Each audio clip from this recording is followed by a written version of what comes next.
Hey guys, I will apologize for any lighting issues.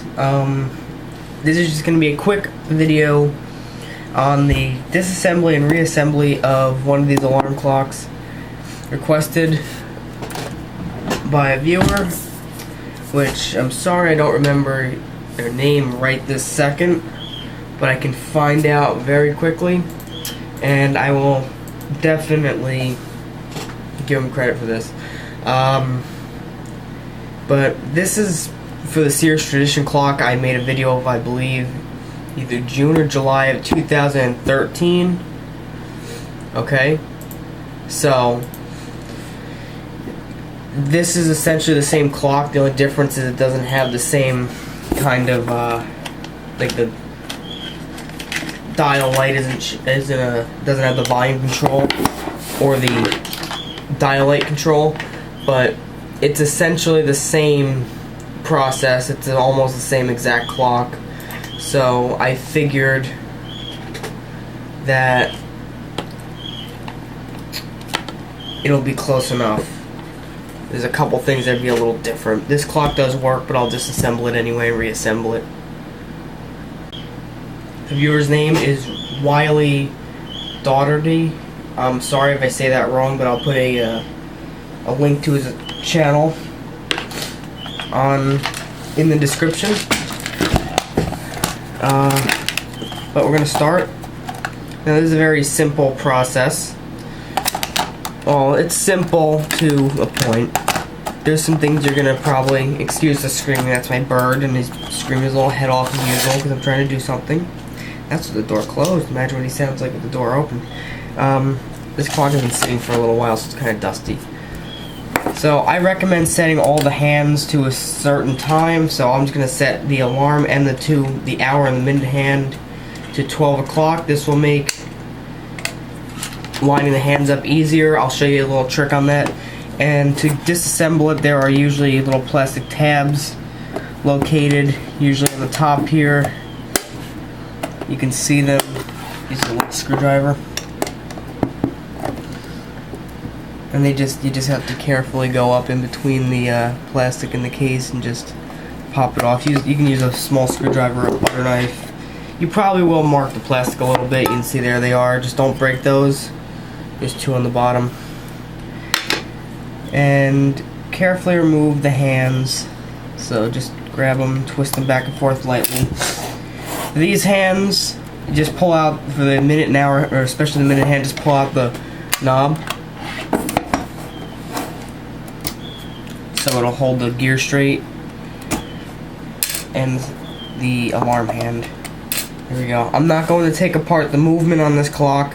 If you need to know that, I can do a separate video. But I think the movement is pretty...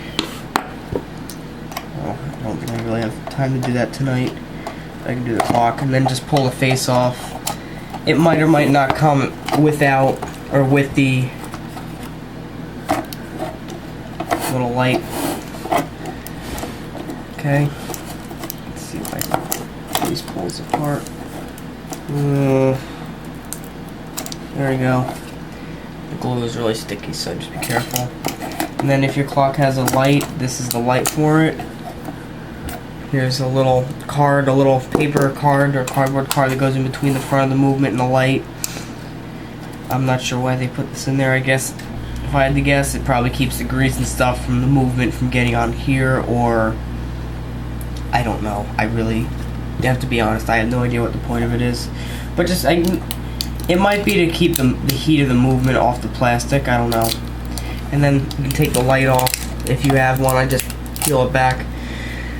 To replace this, I've used duct tape, electrical tape. I recommend getting foil tape that they use for air ducts, because that's essentially what this is, but this is a lot thinner.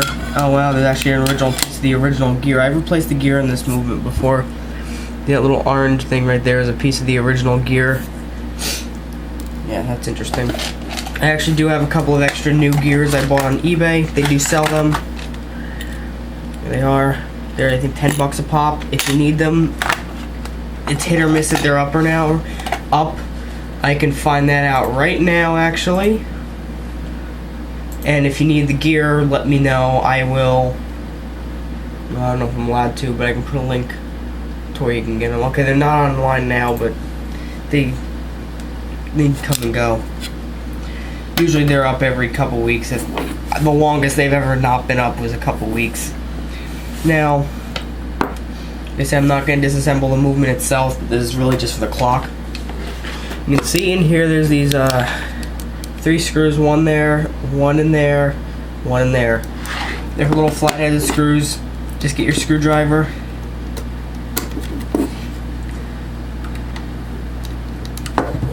A little bit of a smaller bit. This is a, I don't know. This is some, I don't know what size this is. This is a CR-V 3.0 flathead. I don't know if that means anything to you. I don't know if that's the size. I don't know. I'm going to assume, yeah. The other one's a 4.0, the bigger one. So I'm assuming that's the size. I guess probably 3 millimeters. I don't know. Yeah, so you just take these. They're usually flat-headed screws. Up. And you can use your screwdriver to take them out. They can be a little tough. Just don't over tighten them. Just make sure they're a little snug. If they're tricky, don't just go and try and get it out. You have to be careful because the plastic can snap. Take 3 screws out. There's one of them. They're just a little flat-headed screw.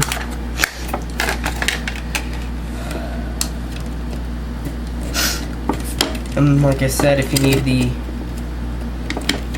video of the movement, I can disassemble a different movement.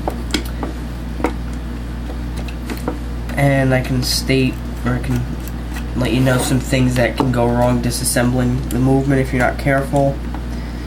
Also have this little screwdriver here. Whatever. There we go. Now the movement should just slide out. Actually, no. This one's a little tricky to do. There you go. There you go. And then it just slides right out. Now, I'm not going to worry about the light right now, because on this movement, you can see the light is connected to the back. The crude little switch. But you know what I mean. Basically, just say this is completely apart, aside from a couple wires. You can see here's the movement. It's free to move around. To reassemble it, make sure either this little pin back here is either pushed down or pulled up. I'm gonna just say leave it pushed down. Make sure this piece back here is pushed down.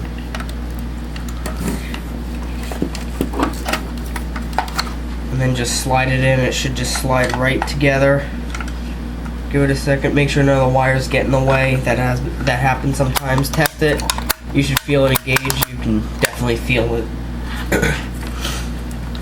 And then to take this, put this back together, put the 3 screws in the movement. Just a bigger screwdriver for this.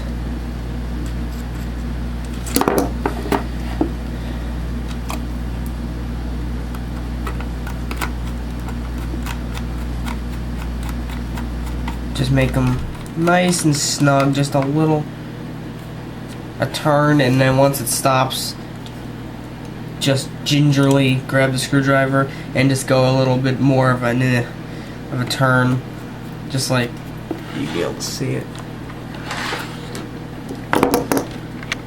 Zoom in and all. Once the camera focuses. Come on, camera, any day now.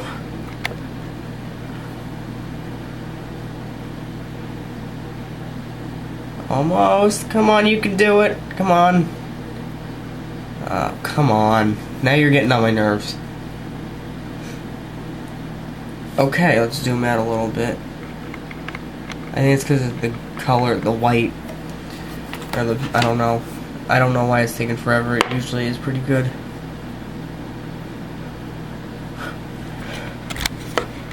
Okay, better. There we go.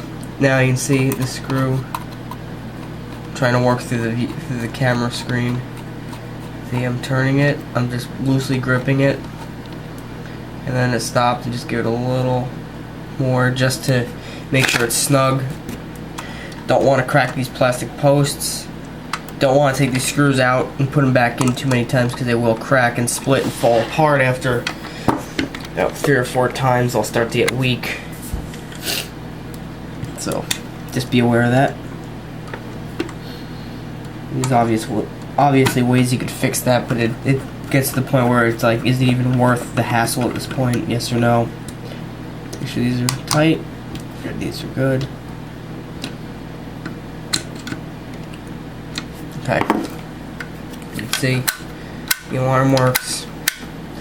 I could plug this in right now, but I won't. And you can plug in and test the alarm, see if the movement works, but that's not the point of this video. Now, the next step is you're going to have to put this little card back in. You can see which way it was laying. This side was against the movement because the other side's clean. This side you can see the light spots and the dark spots where any of these plastic pieces were. So this just, it'll only go on one way. So I put it on this way, it doesn't fit well. So you put it on this way, and it fits in better. That little hole back there would be where the potentiometer is for, that would probably be the volume control. The other side would be where that screw is. I think that would be where the light control is, although I could be wrong. No, because there's the alarm buzzer. This little piece of metal here vibrates from the coil, from the motor, and that is what makes it buzz. Very reliable way to do it. So here we are, got the little light deflector if you have one. Usually these clocks have them. See, this is kind of a mess. The reason this tape is on here is because I was getting a bright spot. And I just gonna slip it back together. Normally I would replace the tape, but I don't feel like going into the other room and getting the tape, so we're just gonna make do with what we got. Okay, so just push that together gently. Just hold it, make sure nothing interferes. You can see back here there's a little spring that contacts that screw when I pull the piece up. That is the switch for the light, so you gotta make sure that's working. Otherwise, if that doesn't work, if the light turns off when you turn the alarm off and it comes on normally when you pull the alarm on, that would be the light switch. If that doesn't work, that's the first thing to check. Second is usually the neon bulbs have gotten all dark or they just burnt out. Okay, I've gotten the face back on. Now my recommendation to align the hands, hold the alarm buzzer while it's unplugged, of course. And you can see on the back here it says turn it one way, turn it counterclockwise to set everything. Leave the alarm in, turn it the opposite way, just lightly until it stops. That will hit the gear inside, and that will be aligned now. And then you can, and I just recommend always using 12 o'clock as your alignment, just because it's the easiest one to work off of, in my opinion. There you go. Just slip that on. Let's see. And then I go, it'll stop there. And if that means now your alarm is set. And then just put your hand, your hour hand on.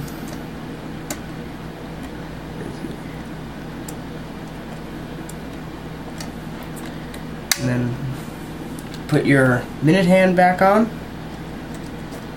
And then you have a couple of minutes worth of error on this, just because of slop in the mechanism. Now if I set the alarm time for say 3 in the afternoon or 3 in the morning or just 3 o'clock, then you just set spin the dial and just set the time.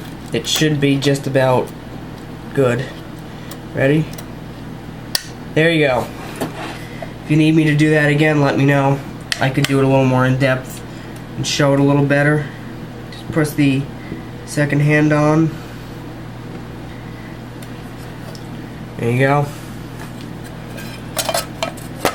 And then to put this back on, you just take something and just carefully snap it back together. There you go. Now I can go